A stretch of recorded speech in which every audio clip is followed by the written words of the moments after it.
And ఇప్పుడు ఏపీలో తీసుకుంటే గత 3 రోజుల నుంచి మీరు అన్ని విషయాల మీద మాట్లాడుతున్నారు కాబట్టి ఈ క్వశ్చన్ అడగాలనుకుంటున్నా. లైక్ విజయసాయి రెడ్డి గారి విషయం చాలా ట్రెండ్ అవుతోంది. శాంతి అది ఏమంటారు సస్పెండ్ అయిన తను దేవాదాయ శాఖ అసిస్టెంట్ కమిషనర్, ఆయన హస్బెండ్ కూడా రావడం, ఈ బిడ్డకి తండ్రి నేను కాదు విజయసాయి రెడ్డి గారు అని చెప్పడం, అంటే అన్ని జరుగుతున్నాయి. కానీ విజయసాయి రెడ్డి గారు ఒక ప్రెస్ మీట్ పెట్టి డిఎన్ఏ టెస్ట్కి ఒప్పుకోవట్లేదు, అండ్ అడిగిన ప్రశ్నలు అడిగిన జర్నలిస్టుల మీద ఫైర్ అవుతున్నారు, మీరు డిఎన్ఏ టెస్ట్లు చేయించుకోండి అంటున్నారు. అసలు ఏంటిది ఈ సిచ్యువేషన్ గురించి ఏం చెప్తారు మీరు? డిఎన్ఏ టెస్ట్లు ఆయన ఇవ్వటం స్టార్ట్ చేస్తే ఇంకా ఆయన జీవితం మొత్తం డిఎన్ఏ టెస్ట్లకి అయిపోతుంది. మేము చాలా పెద్ద స్టేట్మెంట్ ఏమైంది అంటే జోక్స్ అపార్ట్, యాక్చువల్గా మాకు జనసేన చీఫ్ పవన్ కళ్యాణ్ గారి దగ్గర నుంచి మేము నేర్చుకుంది ఏంటంటే, మేము వ్యక్తిగతంగా పర్సనల్గా కూడా ఏ వ్యక్తి మీద దగ్గరికి కూడా స్టేట్మెంట్ అనేది నాట్ కరెక్ట్. ఎందుకంటే లాస్ట్ 5 yearsలో అరే ఇది మా స్టేట్ అని చెప్పుకోవడానికి చాలా సిగ్గుపడ్డాం.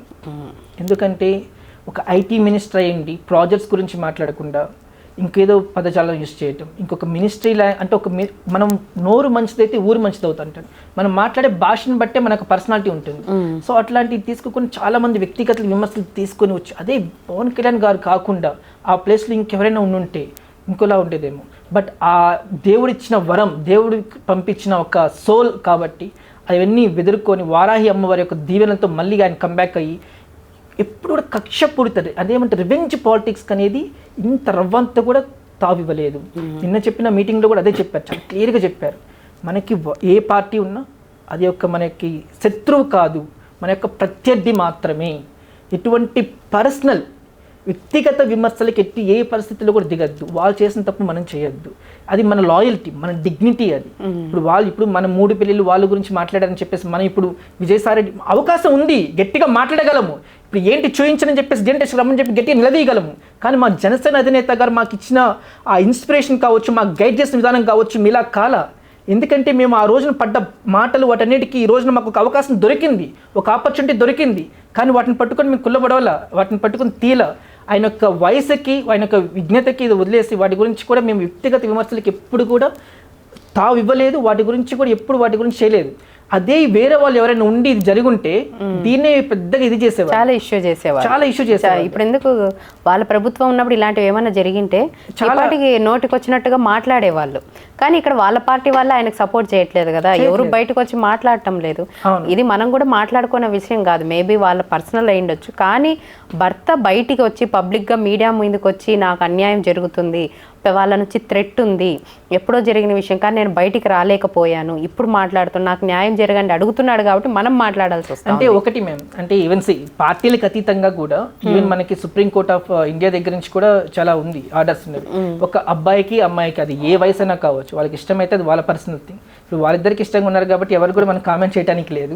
అండ్ వ్యక్తిగతంగా కూడా వాటి గురించి మనంతా డిస్కస్ చేయడం కూడా మన అంటే ఒక రిప్రజెంటేటివ్గా ఒక పార్టీకి మన తరపున మనకి జన సైనికుడిగా మాట్లాడాలన్నా కానీ మన అది వ్యక్తిగత విమర్శకు పోవద్దు. బట్ పర్సనల్గా చూసుకుంటే వీళ్ళు 5 సంవత్సరాలు చేస్తుంది ఇదా, వీళ్ళు 5 సంవత్సరాలు వీళ్ళు నమ్మి అంత మెజారిటీ ఇచ్చి అంత ఆశలు పెట్టుకొని ఇంతమంది యువత, అంటే ఒక మనకి అబ్దుల్ కలాం గారు ఇప్పుడు చెప్పేవాళ్ళు మనకి హైయెస్ట్ యూత్ యంగ్ ఇండియా ఏ దేశంలో లేని యొక్క యువత మన భారతదేశంలో ఉంది. వీళ్ళ యొక్క ఆశలు అన్ని ఓట్లుగా మలిచి వీళ్ళకి చేస్తే 5 సంవత్సరాల్లో చేసుకుంది ఇదా.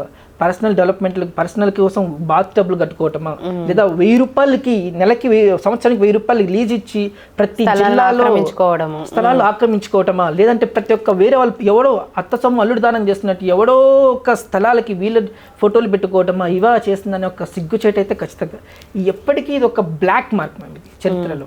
ఈ ప్రభుత్వం అనేది ఒక ఖచ్చితంగా బ్లాక్. కానీ ఆయన జర్నలిస్ట్ అని అలా అనడము కరెక్ట్ కాదు కదా. అంటే ఆయన చేశాడో లేదా అని చెప్పుకోవడం వేరు, మీరు చేయించుకోండి అసలు మీ జర్నలిస్టులు పిచ్చి అని అనేది ఏమంటారు అబ్యూజ్ లాంగ్వేజ్ మాట్లాడాడు. మరి దాంట్లో కూడా మీకు నైతిక విలువలు ఉన్నాయా, మీరు వాల్యూస్ పాటిస్తారా అని మరి గీతాబోధన కూడా చేస్తున్నారు. మరి ఈ నైతిక విలువలు ఇవన్నీ కూడా వాళ్ళ ప్రభుత్వం ఉన్నప్పుడు పవన్ కళ్యాణ్ గారిని అన్నప్పుడు లేదు, బ్రాహ్మణి గారిని అన్నప్పుడు లేదు, భువనేశ్వర్ గారిని అన్నప్పుడు లేదు, ఎవరిని అన్నప్పుడు లేవు. ఇప్పుడు మాత్రం ఆయన విషయంలో ఆడవాళ్ళు గుర్తొస్తున్నారు, నైతిక విలువలు గుర్తొస్తున్నాయి, కులం గోత్రం అన్ని గుర్తొస్తున్నాయి కదా మరి. అదే వీళ్ళు చెప్పేది ఎట్లా ఉండేదంటే మేము దురయని దమ్మర గుడిసెలు చెప్పాయని శివసూక్తులు అన్నట్టు ఉంటుంది. ఇప్పుడు సరే వాళ్ళది ఏదో వచ్చింది వాళ్ళ పర్సనల్ దానికి అంత ఇది, బట్ ఎప్పుడైతే జర్నలిస్టులకి ఏదైతే ఉందో అది చేసే అది నోరు జారటం అనేది ఎప్పటి నుంచి అలవాటు అయిపోయింది, ఇప్పటికీ తగ్గలేదు. ఎందుకంటే ఈరోజు మన మంచితనం కూడా ఒక్కోసారి అనిపిస్తుంది మన మంచితనం కూడా వాళ్ళకి చేతకానితనంగా తీసుకుంటారేమో అని. ఎందుకంటే ఇప్పుడు వాళ్ళు చేసినట్టుగా మనం చేస్తూ ఉంటే ఎప్పటికీ అయిపోయేది, that's not a big deal.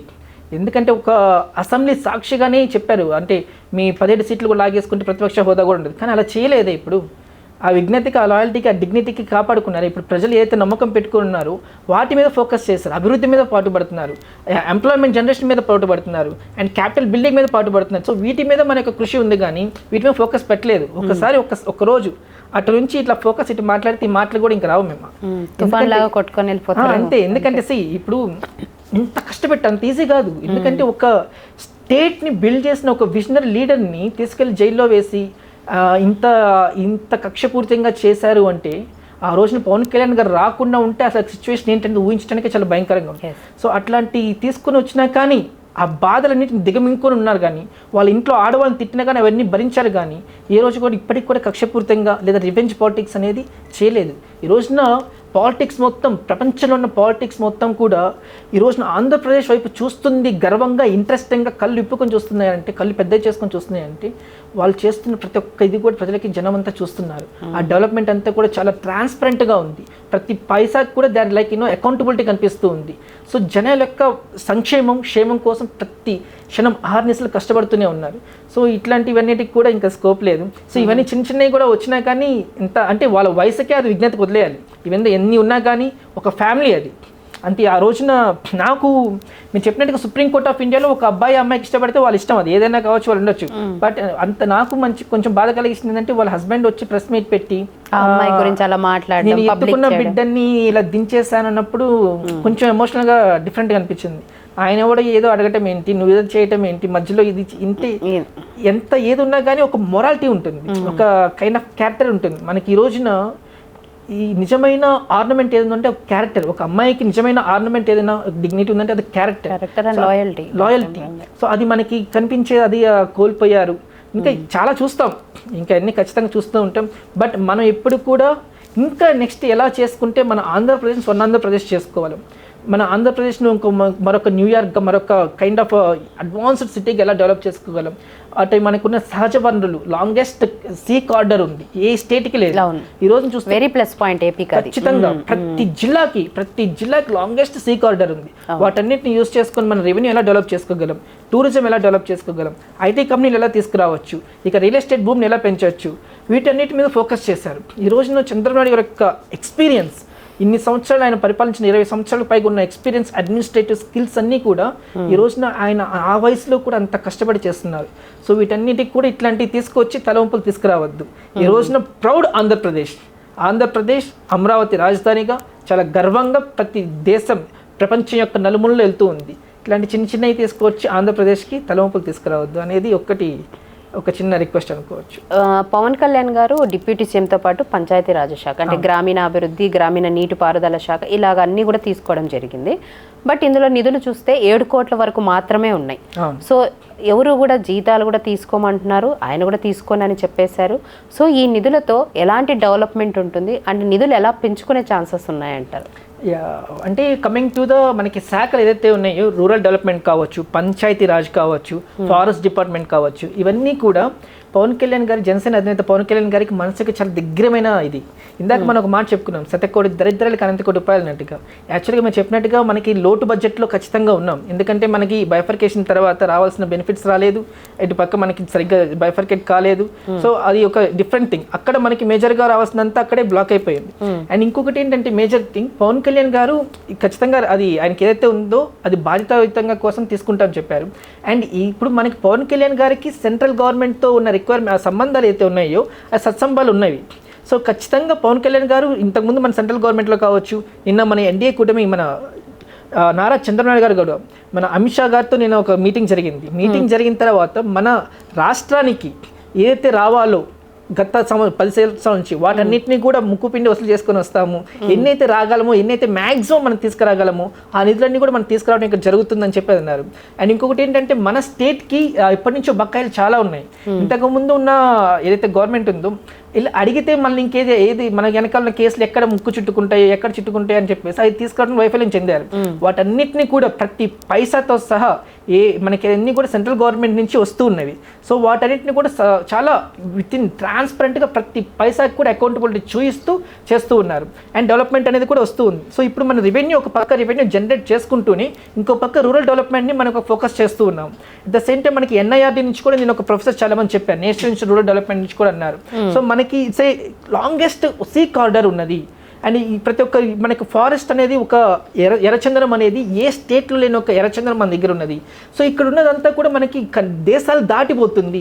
So ఇక్కడ వైఫల్యం దాన్ని ఫస్ట్ కట్టడి చేశారు. సో ఇక్కడ మనకున్నది ఏదైతే సంపద ఉందో అది బయటికి నీరు కారిపోకుండా మన సంపదను మనం ప్రొటెక్ట్ చేసుకుంటూ అట్ ద సేమ్ టైం వనరుల్ని మనం క్రియేట్ చేసుకుంటూ సెంట్రల్ నుంచి రావాల్సిన మన బకాయిలన్నీ కూడా వసూలు చేసుకుంటూ మనం డెవలప్మెంట్ అనేది చేస్తూ ఉన్నాం. ఇప్పుడు మనం చూస్తూ ఉంటే ఆల్మోస్ట్ ప్రతి ఒక్క 200 గుమ్మాలున్న ప్రతి ఒక్క గ్రామానికి కూడా తార్ రోడ్డు వెయ్యండి అని చెప్పేసి ఆల్మోస్ట్ 2417 కిలోమీటర్ల వరకు కూడా రోడ్ల డెవలప్మెంట్కి ఆర్డర్స్ అనేది నిన్న జరిగింది. సో ఇది చూస్తుంటే ప్రతి ఒక్కటి ఉన్నదాంతో మనకేంటంటే ఇప్పుడు మనం తింటా ఉంటే ఇవన్నీ చేస్తూ ఉంటే మనకి కొండైనా కరిగిపోతూ ఉండిద్ది. సో ఇప్పుడు మనం ఉన్న వాటితో డెవలప్మెంట్ చేసుకోవడానికి దిస్ ఇస్ సర్ప్లస్ అండ్ మన they are very good at creating the resources. మనకున్న నిధుల నుంచి క్రియేట్ చేసుకోవటం అండ్ సెంటర్ నుంచి రావాల్సిన క్రియేట్ చేసుకోవటం.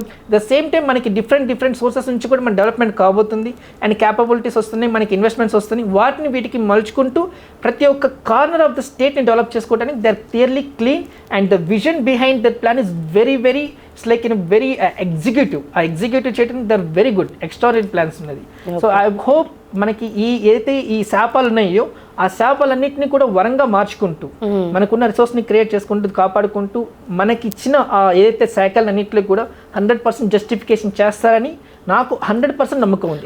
ఎందుకంటే ఆయన గ్రామీణ అభివృద్ధి ఎందుకంటే ఆయనకి పంట పొలాలన్నా పంటలన్నా గోవులన్నా ఇలాంటి వాటి మీద ఎక్కువ ఇంట్రెస్ట్. అండ్ ఆల్సో ఆయన ఎప్పుడు అంటూ ఉంటారు గ్రామాలలో ఉన్న ప్రజలు వాళ్ళకి కావాల్సిన అందించినప్పుడే రాష్ట్రమైన దేశమైనా బాగుంటుంది అని. మేబీ అందుకనే ఆ శాఖను తీసుకున్నారు. బట్ నిధుల కొరత అనేది ఎక్కువగా ఉంది. మరి ఖచ్చితంగా ఇప్పుడు ఏదైనా కానీ ఇప్పుడు ఏది ఉండదు. ఇప్పుడు మన ఇంట్లో కూడా నీకు నిధుల కొరత ఉంటుంది. మనకి సరిపోయిన అమౌంట్ ఖచ్చితంగా ఏ ఇంట్లో ఉండదు. కానీ ఏ రోజు కూడా మనం నిరాశపడం. ఖచ్చితంగా రేపటి ఒక ఆశతో మనకున్న కష్టాన్ని మనకున్న సంకల్పాన్ని ప్రతి ఎనర్జీని మలుచుకొని కష్టపడతాం. మనకు కావాల్సిన రిక్వైర్మెంట్ ఆకలి అవసరం అన్నీ నేర్పిస్తున్నట్టుగా. సో మనకి ఇవన్నీ ఏదైతే ఉన్నాయో వాటన్నిటి కూడా క్రియేట్ చేసుకుంటూ వెళ్తారు నమ్మకం ఉంది. ఇంతకుముందు సినిమాల్లోనే ఆయనకి ఇష్టం లేకుండానే ఇంత సక్సెస్లు కొట్టి 100% ఇచ్చిన వ్యక్తి తనకి ప్రజా సంక్షేమం అంటే ఊపిరిలా భావించే వ్యక్తి ఇంకెంత ప్రాణం పెడతారో ఆలోచించండి. ఖచ్చితంగా అది గ్రామీణ అభివృద్ధి చెందితేనే మనకి రాష్ట్రానికి కూడా బాగుంటది. కానీ అందుకు తగ్గట్టుగా కేంద్రం నుంచి ఆయన నిధులు కూడా సంపాదించాల్సి ఉంటది. మరి ముందు కేంద్రం నుంచి ఎలాంటి నిధులు వస్తాయి అండ్ దీనికి ఎలాగ డివైడ్ చేస్తారని. ఎందుకంటే 21వ తారీఖున ఎలాగో మనకి శాసనసభ బడ్జెట్ సమావేశాలు ఉన్నాయి కాబట్టి చూడాలి మరి ఎలా ఉంటుంది. నిన్న ఆల్మోస్ట్ మనకి చంద్రనాయుడు గారు కూడా అమిత్ షా గారితో మీటింగ్ జరిగింది. సో మీటింగ్ జరిగినప్పుడు కూడా మనకి రావాల్సిన నిధులన్నీ కూడా almost they are discussing on that. And already state మనకి ఫార్మేషన్ అయిన నెక్స్ట్ విత్ ఇన్ డేస్ లోనే మనకి 6,000 కోట్లు మనకి వచ్చేసినాయి. స్టేట్ వారి ట్యాక్సెస్ అయితే ఉన్నాయో అవన్నీ కూడా తెచ్చుకోగలిగారు.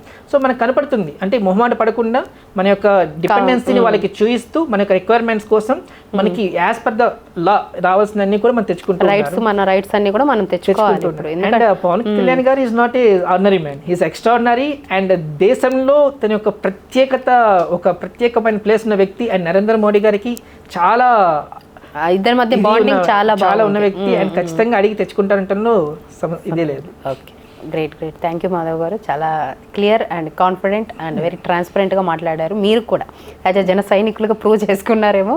అంటే మేము చెప్పాల్సిన అవసరం లేదు, మీ మాటల్లోనే చాలా చక్కగా తెలుస్తుంది. And thank you so much Anantha టీవీకి వచ్చి మీ ఒపీనియన్ చెప్పాలి మ్యామ్. యాక్చువల్గా మన పిఠాపురంలో కొంతమంది ఏంటంటే అభిమానంతో ప్లేట్స్ వేసుకున్నారు ఎమ్మెల్యే గారి తాలూకా, డిప్యూటీ సీఎం గారి తాలూకా. అయితే మొన్న రిక్వెస్ట్ చేసిన తర్వాత తీసేశారు అవన్నీ తీసేసి అన్ని. సరే ఇప్పుడు మా అభిమానం మేము ఎలా చూపించుకోవాలి? They started wearing here power star Pawan Pawan Kalyan అని ఇలా ఇలా ఇలా అంటే పచ్చిబొట్టు నెంబర్ ప్లేట్ మీద మీరు అబ్జెక్షన్ చెప్తారు, నా బాడీ మీద మీరు లేరు కదా, నా గుంటల మీద రాసుకుంటా అని చెప్పేసి టాటూస్ వేయించుకుంటున్నారు. అందరూ they started wearing tattoos here. I was shocked. Great. అంటే ఇంకా ఇప్పుడు మన జర్నలిస్టులో కూడా చాలామంది, మేము నాకు సందర్భం వచ్చినప్పుడు చెప్పండి, ఇప్పుడైతే ఆయన కోసం మొక్కుకొని ఇంత సార్ కూడా తెలుసు, ఒక 5 years వరకు చెప్పులు వేసుకోనని చెప్పేసి మొక్కున్నాడు ఒక అతను. ఇప్పుడు ఆయన ఇప్పుడు ఎప్పుడైతే ఎలక్షన్స్లో గెలిచిన తర్వాత నుంచి ఈ రోజు కూడా చెప్పులు లేకుండా తిరుగుతున్నాడు. అండ్ ఇక్కడ అంటే అంత అభిమానం పెట్టుకున్నారు, అంతా కూడా భక్తి అంటే నమ్మకం ఉంది కాబట్టి, ఆ రెస్పాన్సిబిలిటీస్ ఉన్నాయి కాబట్టి ఖచ్చితంగా మనం ఒక సేఫ్ హ్యాండ్స్లో ఉన్నాము. అండ్ ఆంధ్రప్రదేశ్ అనేది ఒక సురక్షితంగా ఉంది, ఫ్యూచర్ అనేది ఖచ్చితంగా చాలా బాగుంటుంది అనే నమ్మకం అయితే ఖచ్చితంగా. అది మాత్రం ట్రూ. అంటే అక్కడ ఉన్న ప్రజలు కూడా చాలా కాన్ఫిడెంట్గా, ఇప్పుడు చాలా కాన్ఫిడెంట్గా ఏమైనా చేసినా కూడా మాకు గవర్నమెంట్ సపోర్ట్ ఉంది, మా బాధ ఏదైనా వస్తే ఈజీగా రీచ్ అవ్వచ్చు, డిప్యూటీ సీఎం దగ్గరికి ఈజీగా రీచ్ అవ్వచ్చు. వస్తుంటే పింఛన్ తీసుకువెళ్ళి ఒక స్వయాన ఒక ముఖ్యమంత్రి తీసుకువెళ్ళి ఇచ్చి వాళ్ళకి వాళ్ళ యొక్క బాగోగులు సంక్షేమంలో కూర్చొని చరిత్ర లేదు. అలా ప్రతి ఒక్కరు కూడా ప్రతి 1వ తారీఖు వస్తే అందరూ కూడా స్వయంగా వాళ్ళు వెళ్ళి ఆ యొక్క పెన్షన్ కార్యక్రమంలో పాల్గొనటం, జనాల వద్దరికి ప్రజల వద్దరికే పాలన తీసుకువెళ్ళటం, ప్రజల్లో మమేకం అవ్వటం. We are not the leaders, we are like your సేవకులము అనే ఒక ఇదొక నిదానంతో వెళ్ళటం అనేది అంతే కదండి. ఇప్పుడు వాళ్ళు చెప్పేది మీకు ఇది చేస్తాం అది చేస్తాం అంటే నాయకులు కాదు వాళ్ళు, ప్రజలకి అవసరాలను తెలుసుకొని దే ఆర్ లీడింగ్. అంటే ప్రజలకు కావాల్సిన చెయ్యాలి వాళ్ళు. ఎక్కడో ప్యాలెస్ లో కూర్చొని చుట్టూ పరదాలు కట్టుకొని కూర్చుంటే ప్రజలు రీచ్ అవ్వలేరు కదా. సో ప్రజలు అందుబాటులో ఉంటేనే లీడర్స్ అవుతారు వాళ్ళు. ఎక్కడో అపాయింట్మెంట్స్ తీసుకొని కొంతమందికి అంటే అది అవ్వని విషయం.